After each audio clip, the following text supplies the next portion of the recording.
This is Real Issues with Kaggwa. Today I take Africa's biggest headline and break them down to their roots. No spin, no echo chamber. Just the truth, raw, detailed, and real.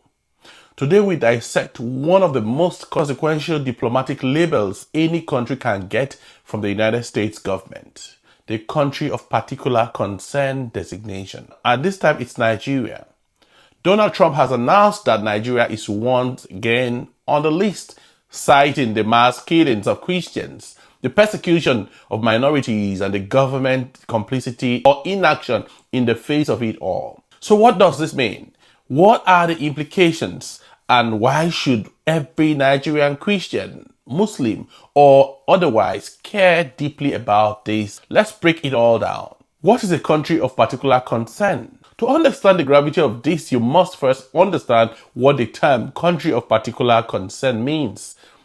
In international diplomacy, under the International Religious Freedom Act, IRFA, of 1998, the US government is required to monitor religious freedom globally when a nation systematically violates religious liberty through violence, persecution, or government complicity. It can be officially designated as a country of particular concern.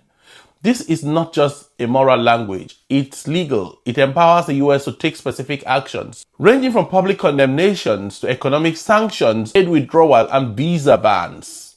In short, being declared a CPC means your government has failed to protect religious freedom and the world is now watching. Why Nigeria? For over a decade, Nigeria has been the epicenter of religiously linked violence, though it's a complex blend of ethnicity, poverty, terrorism, and governance failure.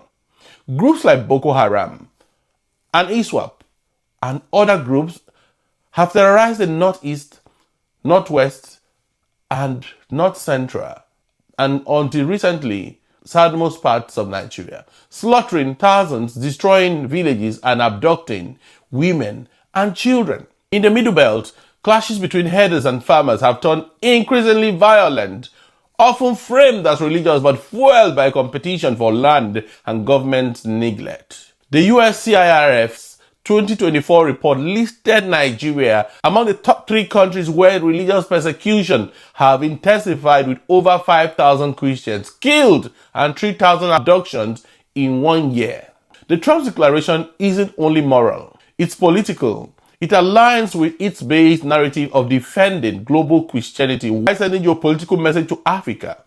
The CPC label signals the US cooperation, from aid to military support, will be tied to how Nigeria protects its people. Its part, human rights, part power play, diplomatic pressure.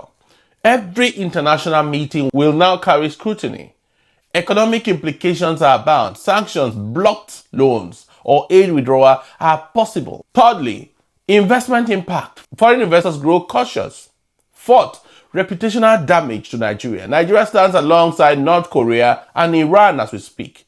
Number 5, the domestic fallout. Internal political heat and renewed public debates will crop up. When the world's most powerful democracy has to label you as a country that tolerates persecution, it means your internal systems have failed.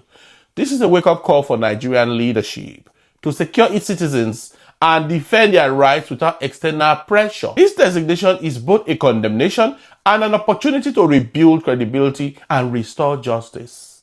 Do we see that happening under President Bola Ahmed Tinubu? Rather, politics is all we see. From his spokesmen to paid influencers and party loyalists, all we see are just hues and cries and conspiracies. And how then do we solve this problem? Does it look like this government is interested in getting out of this quagmire? Corruption in the Nigerian military is also a reason why this is happening. We've funded the military long without probing them, and rather than invest in military hardware and combating criminality, terrorism, the biggest billionaires in our continent and our country today are the military officers, top military officers. What do you expect? So this is a hydra-headed problem that needs to be looked at various levels, and it's a multidimensional issue. Politics led us here. Corruption, complicity of the military, and everyone who is involved has led Nigeria to a point where it's targeted and designated as a country of concern. And as if that's not enough, President Trump further went to say that the US military should get prepared because they may be storming Nigeria. You know what that means? Any country the US set its feet on, that country never remains the same.